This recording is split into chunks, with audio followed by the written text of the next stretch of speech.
2025వ సంవత్సరంలో తొలిసారి మార్చి 14న హోలీ పండుగ రోజే సంపూర్ణ చంద్రగ్రహణం ఏర్పడుతుంది. మన భారతదేశ సమయం ప్రకారం ఈ చంద్రగ్రహణం అనేది ఉదయం 9:27 ప్రారంభమవుతుంది.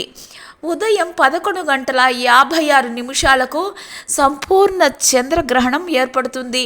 అయితే చాలామందిలో హోలీ పండుగ రోజే చంద్రగ్రహణం ఏర్పడుతుంది.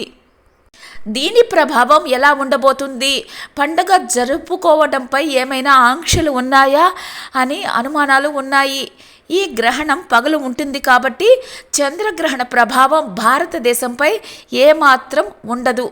ఇది ఎక్కువగా పశ్చిమ ఆఫ్రికాలో, ఉత్తర అమెరికా, దక్షిణ America, New Mexico, Texas, Mexico, Belize, Panama, Colombia, Brazil, Cuba, Salvador, Jamaica, Ecuador, Venezuela, Peru దేశాలలో కనిపిస్తుంది.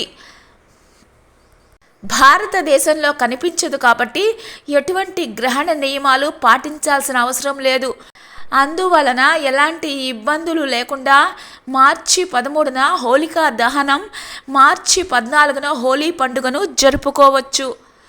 గర్భిణీ స్త్రీలు దేవాలయాలు, శుద్ధి, పట్టు విడుపు స్నానాలు ఇవేమీ చేయాల్సిన అవసరం లేదు.